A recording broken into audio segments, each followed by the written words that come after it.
Bonjour à tous et bienvenue dans cette nouvelle vidéo de ma chaîne YouTube Knit It Slow. Je suis Émilie, ici je vous parle essentiellement de tricot. J'ai des projets que je réalise, des laines que je tricote et de tout ce qui peut concerner de près ou loin les arts du fil et donc cette passion que j'ai.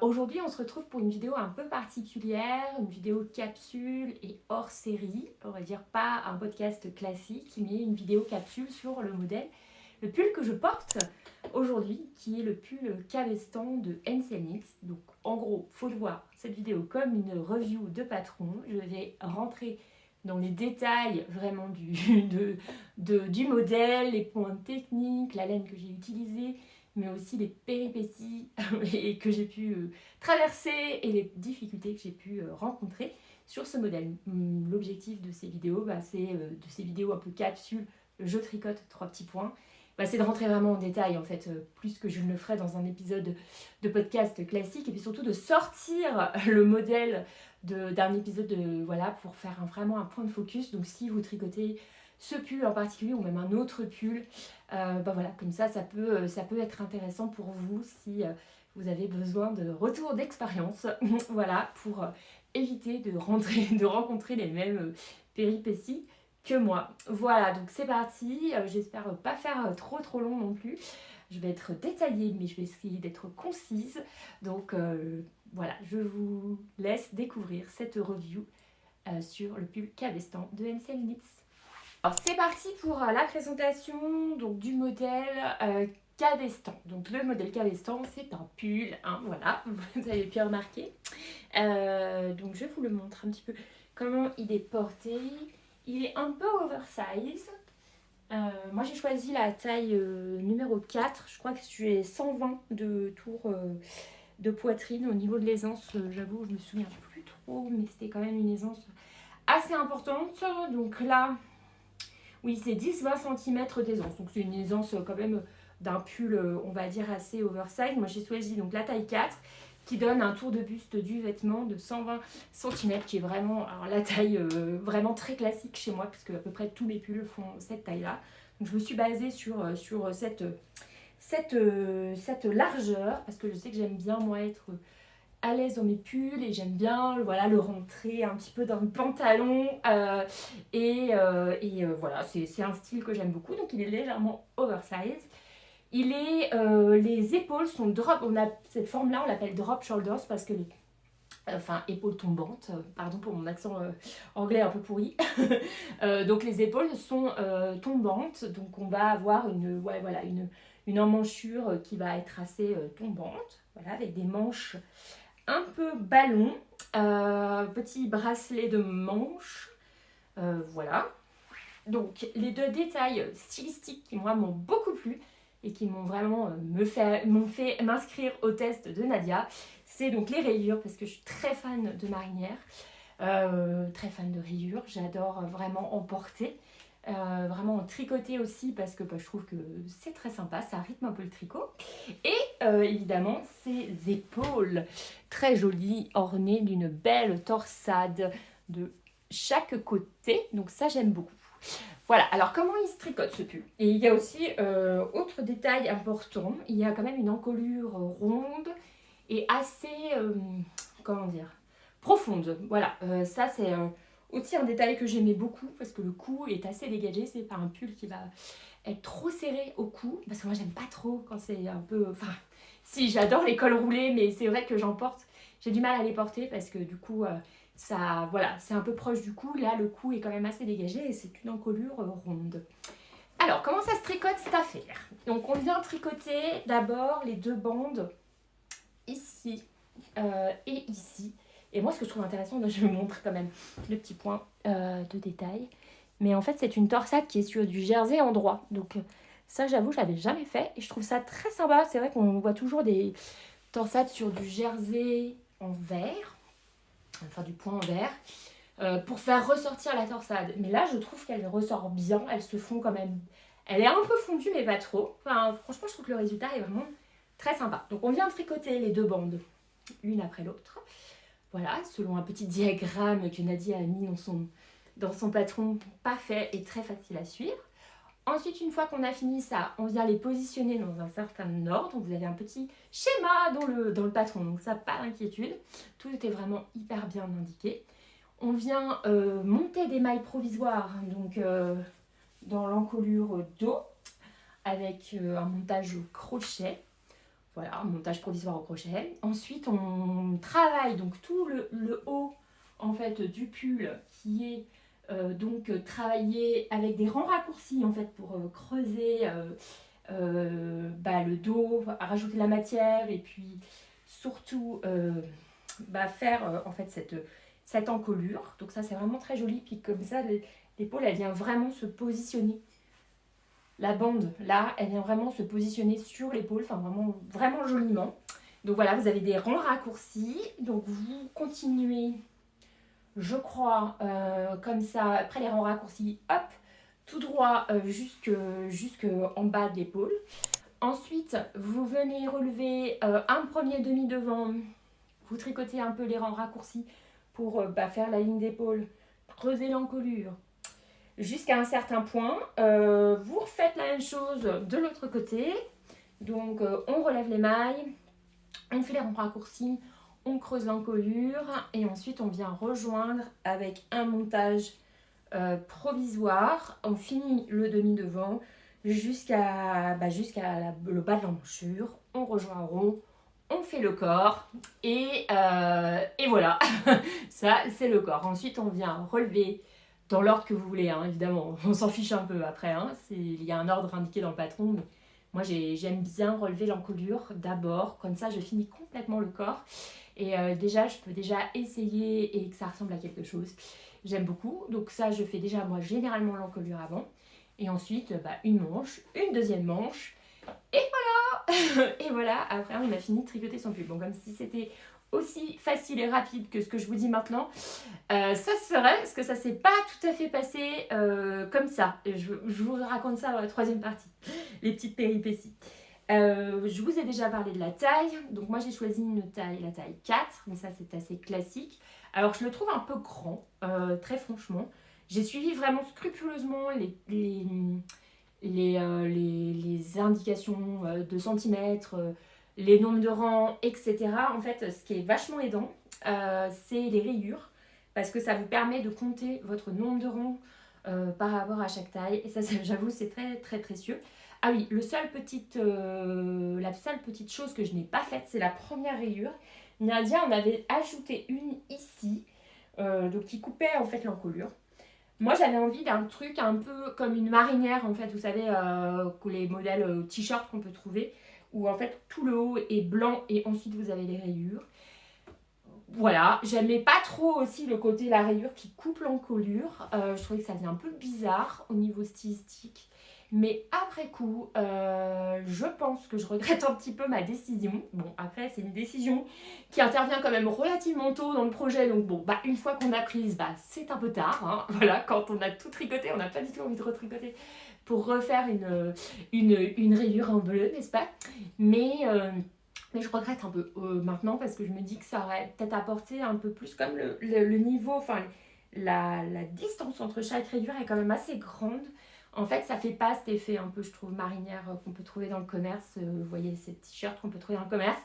Donc, je pense que c'était quand même un peu, stylistiquement parlant, c'était assez malin de rajouter je pense que ça aurait apporté un tout petit peu plus de structure au pull. Voilà, au niveau visuel, hein, pas au niveau structure, parce que finalement, c'est la même laine, hein, ça n'intervient pas sur la structure du modèle, c'est vraiment un détail style. Ensuite, je le trouve un peu grand, voilà. Mais finalement, il est assez loose, il est assez léger. Et ça, on va en parler tout de suite avec le choix du fil. En fait, quand Nadia a proposé son test, elle a proposé c'était je ne sais plus quelle marque de laine, pardon, mais c'était vraiment une laine assez épaisse. Et moi, je sais que les pulls un peu gros, même si là, le col est dégagé, etc., avec une grosse laine, je ne les porte pas, en fait, les pulls. J'aime bien les choses assez légères, j'aime bien pouvoir mettre quelque chose en dessous, éventuellement si j'ai un peu froid, genre un t-shirt ou une chemise, mais j'aime pas quand c'est trop épais, genre laine, voilà, trop épaisse en fait. Voilà, je trouve qu'on est dans des intérieurs quand même relativement chauffés.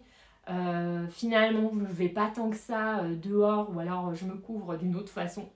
Voilà, quand je vais marcher ou quoi, c'est pas genre de pull que je porte. Et ça, c'est vraiment, je trouve, un pull d'intérieur. Et moi, j'adore, pour le coup, le porter à même la peau, sans rien en dessous, avec, voilà, que je me sente confortable et bien. Et j'ai souvent assez chaud très vite. Donc voilà, donc là, j'ai choisi du coup une autre laine. Je suis partie sur totalement un autre choix. À la base, je voulais faire en coton. Pima, j'avais repéré une laine, mais il n'y avait pas la disponibilité. Évidemment, on était un peu au cœur de l'hiver, c'était Noël.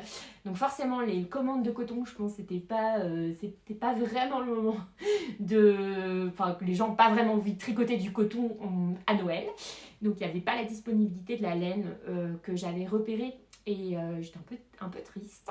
Mais bon, j'ai fait pas mal de recherches et du coup, j'ai trouvé à la droguerie la laine Tendresse, qui est un mélange d'alpaca, pardon, j'ai les informations ici, qui est un mélange d'alpaca et de soie, donc c'est un fil double. Vous avez 41% de baby alpaga, 30% de bourrette de soie, 20% de laine et 9% de polyamide. Donc c'est vraiment un mélange finalement 4 matières. Et c'est effectivement un fil, alors ils disent que c'est un fil moelleux et doux grâce au baby alpaga, tout à fait. Chaud et confortable grâce à la laine, donc ouais. Et d'aspect mat avec un grain chiné grâce à la bourrette de soie. Et ça, tout à fait, moi, c'était quelque chose que j'aimais beaucoup. Et notamment qu'on voit beaucoup plus sur le bleu. Un petit pelote est tombé par terre. Je perds beaucoup, mais je pense en ce moment, il y en a partout. Voilà, là, on le voit plus, ce côté chiné sur le bleu, parce qu'évidemment sur le blanc, pas trop. Mais c'est une laine bah voilà, que j'apprécie. Non, en fait, je ne vais pas dire que j'apprécie, parce qu'en fait, j'ai détesté ce fil. Voilà, je vais être très très très franche. Très très franche avec vous, j'ai pas du tout aimé tricoter ce fil. En revanche, à porter, il est assez sympa. Il bouloche pas mal, hein. Je l'ai porté 3-4 fois et il y a déjà pas mal de bouloches. Alors je sais pas d'où ça vient, peut-être la alpaga, peut-être. Je ne sais pas, mais en tout cas, j'ai aucun problème à le porter sur la peau. Il bouloche pas mal, mais il est quand même très agréable. Effectivement, il a un peu ce côté, je sais pas comment dire, adaptable, voilà, à la température. C'est-à-dire que quand il fait un peu frais, j'ai pas forcément froid, il me tient chaud, et quand il fait un peu chaud, j'ai pas forcément chaud parce qu'il me tient un peu frais. Voilà. Donc je trouve pas mal. Il est marqué sur le site de la droguerie, et en fait le modèle était l'échantillon était fait pour une laine worsted. Donc tricoté en 4,5. Et donc, en fait, la laine worsted, ça court pas forcément les rues. Et je pense qu'une laine Deka aurait pu convenir en fait à ce modèle.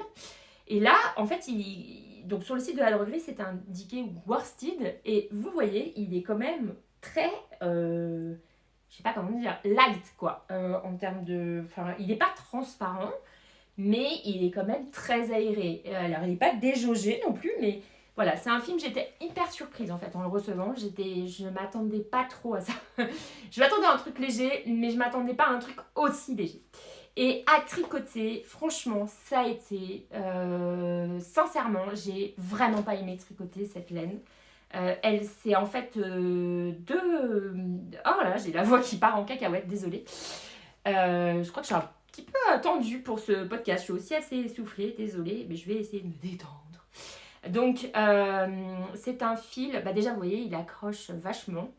Donc ça, c'est un peu... Il est très cassant. Voilà, alors on tire à peine dessus, voilà. Il y a pas mal de défauts, donc de petits côtés un peu plus épais, de côtés très fins, voilà, parce que, je sais pas, c'est... voilà, il y a pas mal de défauts dans le fil, donc ça fait un peu des surépaisseurs ou des sous-épaisseurs à certains endroits. Là, vous voyez, j'arrive même pas à défaire le nœud parce qu'il s'embobine très vite. Il fait des nœuds hyper vite. Il est très cassant. Pourtant, comme ça, quand je le tire, il est assez solide. Mais ouais, à peine. Voilà. Il est très cassant et surtout, c'est 2 fils en un. Là, on voit bien. Attendez, j'essaie de vous montrer un petit peu. Là, j'ai carrément cassé. Voilà, vous voyez. j'ai carrément cassé le truc, l'un des deux fils, je ne sais pas lequel. Mais ça arrivait tout le temps. Et en fait, ça se dédouble. Et en fait, ça m'a saoulée. Je vais être très franche, ça m'a saoulée. J'ai pas du tout aimé tricoter cette laine. Voilà. Au niveau des couleurs, je suis vraiment partie sur le même mélange que Nadia. Hein. Donc, un blanc écru qui s'appelle de mémoire Câlin, je crois. Ou, ouais, je crois que c'est ça le nom du coloris. Ouais, Câlin. Ouais, c'est ça, Câlin. Et du bleu marine, donc, qui a un peu ce côté velours. Bah là, il y a un rayon de soleil. J'espère que ça va aller. J'espère que ça va aller. Au niveau de la caméra, je vais quand même, je pense, faire une petite coupure pour vérifier que c'est OK. Donc, et ça, c'est le coloris s'appelle Rêve. Voilà, Rêve. Donc, le rêve, c'est le bleu marine. Le beige, c'est le coloris Câlin. Voilà, donc j'en avais commandé quand même pas mal. Enfin, en fait, je me suis complètement fondée sur le métrage de Nadia et il m'en reste énormément, sachant que je n'ai utilisé que de blanc. Il m'en reste, j'ai utilisé 12 grammes, non pardon, 22 grammes de bleu, donc vraiment pas énorme. Et non, je vous dis n'importe quoi, j'ai utilisé 144 mètres de bleu et 790 mètres de blanc, voilà. Donc 208 grammes de... Pardon, j'ai utilisé. Non mais j'arrive plus à me relire en fait, n'importe quoi.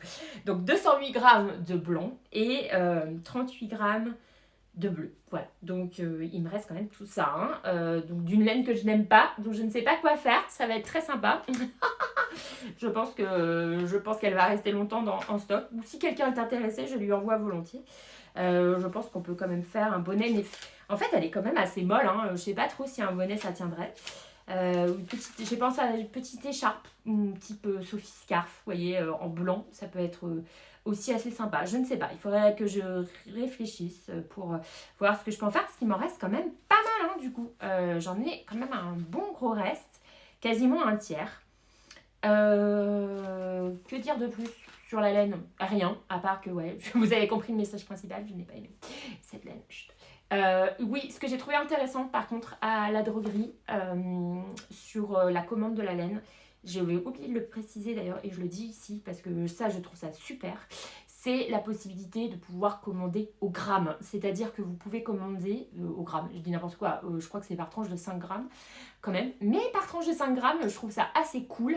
Parce que bah, du coup, normalement, si tout va bien, bah, vous n'avez pas trop de reste, quoi. Voilà, donc bah, moi j'ai vraiment utilisé beaucoup moins de laine que prévu. Voilà, mais ça c'était quand même un élément assez cool, j'ai trouvé, de pouvoir commander du coup au gramme, enfin au 5 grammes, par tranche de 5 grammes, voilà, vous m'avez comprise. Maintenant on va passer au côté péripéties de process tricot, de ce qui s'est passé en fait quand j'ai tricoté donc ce modèle Cabestan. Donc je vous mettrai un insert pour que vous compreniez bien en fait la difficulté que j'ai rencontrée. La principale difficulté, elle est tout au début du modèle, donc finalement c'est plutôt pas mal. Mais j'ai recommencé bah du coup 2 fois le dos. Enfin j'ai fait 2 fois le dos, le premier empiècement dos. Et 2 fois un des devants, un des demi-devants. Voilà. Je vais vous expliquer pourquoi.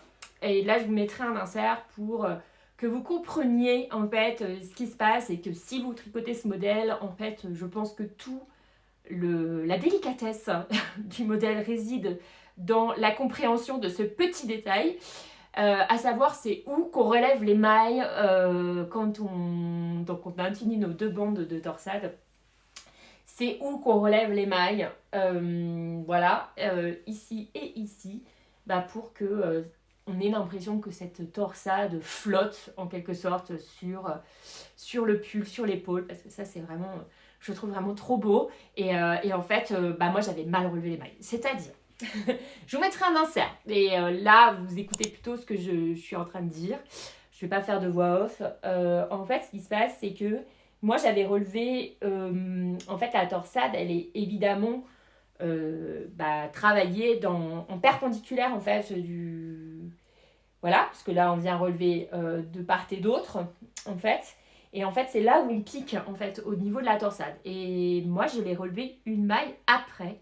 Donc, ça donnait comme une espèce de bloc un peu. Ça faisait vraiment une torsade un peu bloc. Et franchement, au niveau visuel, c'était pas beau. Mais j'ai pas compris tout de suite, en fait, parce que je pense que j'ai pas compris où est-ce qu'il fallait piquer. Donc, j'ai reproduit mon erreur sur la première épaule. Évidemment, sur la deuxième épaule, mes côtés dos. Donc, j'ai fait tout mon dos. Voilà. En me disant, bon, ok, ça ressemble pas trop au modèle, à la photo de présentation, mais ok. Après, j'ai continué dans mon erreur en me disant, allez, on va quand même faire le demi-devant, on va voir. Donc, j'ai refait le demi-devant. Je crois pas que je suis allée jusqu'au bout quand même. Et puis là, je me suis dit, non, il y a quand même un truc qui cloche, quoi. En fait, ça va pas. Donc j'ai fait quoi? Je crois que j'ai défait d'abord le demi-devant en me disant, bah, je vais plutôt voir de ce côté-là si ça marche ou pas et si je me suis trompée. Et effectivement, en relevant ce demi-devant, enfin j'ai détricoté, j'ai recommencé et là j'ai compris où est-ce qu'il fallait piquer. Donc vraiment, il faut piquer juste à une maille et pas à deux en fait. Parce que vous avez suffisamment de mailles en fait pour pouvoir avoir la possibilité de relever les mailles, avoir de la place en fait pour relever les mailles. Bon après, ça se joue à deux mailles hein, ou trois mailles je crois sur la bordure parce que vous avez une maille glissée et je crois qu'après c'est une maille tout court. Mais moi, je crois que je la relevais au niveau des mailles glissées. Je sais pas, un truc dans le genre. Et en fait, bah non, en fait, il faut vraiment le relever, vraiment, la maille juste avant le début de la torsade, en fait, de la bordure de la torsade. Et là, on n'obtient pas du tout le même résultat. Donc, quand j'ai vu ça, j'ai fait, bon, bah, on recommence. Parce que, franchement, là, j'ai trouvé que c'était tellement... Comment dire? Il y avait quand même une différence vraiment visuelle. Alors, je pense qu'il n'y avait que moi qui la voyais, hein. Quelqu'un comme mon mari ou voilà, lui, je pense qu'il ne l'aurait pas forcément vu parce qu'il n'avait pas vu le modèle non plus d'origine, donc il aurait pu se dire c'est par exemple, hein, je le prends lui en exemple, mais ça aurait pu voilà être travaillé comme ça et en fait ça n'aurait pas posé de problème, c'était pas non plus laid hein, voilà, mais moi c'était pas possible. C'était pas possible, je voulais pas de m'être trompée là-dessus et surtout je voulais le même effet visuel de cette torsade car on a l'impression qu'il est posé vraiment sur le tricot, je trouvais ça trop joli et donc j'ai dit non c'est pas possible, je recommence. Donc j'ai recommencé, donc le demi-devant, un demi-devant et donc le dos. Voilà, donc quelque part ça a été assez long au début, un petit peu pour rentrer en matière dans ce pull. J'ai très vite découvert que j'aimais pas trop tricoter cette laine. Donc du coup, bah, je sais pas si vous êtes sensible à ça. Même si on s'attache au projet fini. Bon, ça a été un peu mieux au moment où j'ai commencé les rayures parce que je trouvais que ça rythmait un peu plus le tricot. Et puis du coup, bon, bah, voilà, le temps passait quand même un peu plus vite. Mais moi, je suis très sensible. Donc du coup, je me suis vraiment rendu compte à... C'est vrai que je suis sensible à la couleur des laines. Ça, c'est quelque chose qui me stimule beaucoup. Et donc les rayures. Et enfin voilà, qu'il y a un peu de rythme et des changements un peu de temps en temps, surtout dans les mers de Jersey. Et en fait, la qualité de la laine, vraiment, enfin, c'est pas la qualité, parce que je pense que c'est une laine de bonne qualité, mais la matière, en fait. C'est vraiment, ouais, le fait de tricoter une matière qui ne me plaît pas, c'est vraiment difficile pour moi, du coup, d'aller au bout. Et là, je pense qu'on n'aurait pas été dans le cadre d'un test. Franchement, je suis pas sûre d'être allée au bout, en fait. Que je serais allée au bout, franchement. Sincèrement, tellement j'ai vraiment pas aimé cette laine. Mais bon, je me suis motivée et en fait j'ai fait des pauses. C'est-à-dire que une fois que j'ai compris mon erreur et qu'il fallait que je recommence les empiècements, je me suis dit bon, allez, on se motive. Voilà, je me suis donné un petit peu des petits jalons pour pouvoir avancer. Et j'ai fait des pauses et j'ai intercalé d'autres projets en fait. J'avais pris quand même suffisamment d'avance. Je l'ai commencé dès le 6 janvier, je crois. Et je l'ai fini mi-février. Donc quand même vraiment avant la deadline du test, même bien avant, je sais même plus. Attendez, je vais vous redonner les dates pour savoir combien de temps, parce que vraiment je me souviens plus. Oui non, c'est ça, j'ai mis un mois à le tricoter en tout. Donc ce qui est vraiment avec des pauses et donc ça va très vite en fait. Je pense que c'est vraiment un modèle qui monte très vite si vous n'avez pas de problème technique comme moi ou des péripéties ou faites pas des bêtises comme moi. Bah voilà, moi je l'ai commencé le 6 janvier 2025 et je l'ai fini le 8 février 2025 et je pas tricoté tout le temps hein, parce que j'ai fait d'autres choses entre temps, des chaussettes, un châle, enfin voilà, il y a eu des choses hein, entre temps. Et donc je l'ai fini quand même suffisamment tôt avant le test bah, pour pouvoir voilà, rentrer les fils, le laver, le bloquer, etc. Donc ça c'était le porter aussi pour vraiment me rendre compte un peu si j'aimais beaucoup. Si j'aimais beaucoup, alors j'aime beaucoup le porter pour le coup. Comme je vous disais, c'est très agréable à porter, à même la peau. Il rate pas du tout, enfin moi en tout cas pas du tout. Bref, voilà les péripéties, mais ça n'a pas été franchement une partie de plaisir. Mais je pense que c'est vraiment dû à la laine que j'ai pas aimé. Parce que le modèle est vraiment très bien expliqué. On suit vraiment les étapes. Bon, une fois que vous avez bien compris le truc et que vous n'êtes pas obstiné dans une erreur et que j'aurais dû, je pense, me rendre compte dès les premiers rangs du dos, puis défaire et recommencer. Mais je ne sais pas pourquoi il a fallu que j'attende la troisième reprise de maille pour me dire non, il y a vraiment quelque chose qui cloche. Et encore, j'avais presque terminé donc, le demi-empiècement, enfin le demi-devant. Bref, donc voilà, si vous vous obstinez pas comme moi dans des erreurs, bah en fait vous pouvez du coup tricoter. Je regarde là, j'ai eu un petit coup de stress là, mais ça fait combien de temps que je blablate. Et puis en fait, il faut quand même que j'aille chercher mes enfants. Enfin, n'hésitez pas en tout cas, si vous avez d'autres questions, si jamais il y a vraiment une zone d'ombre qui reste, les commentaires sont ouverts. Je répondrai évidemment à toutes vos questions. Voilà, dites-moi si ça vous a plu aussi. Est-ce qu'on se met pas un petit, si vous avez été au bout de cette vidéo, un petit smiley là dans les petits, enfin un petit emoji pardon dans les commentaires pour me soutenir et pour soutenir la chaîne. C'est vraiment très important. Évidemment, les commentaires boostent la chaîne et les vues de la chaîne. Donc, vous pouvez mettre l'emoji, vous savez, nœud marin. Donc, qui me fait vraiment penser à cette torsade.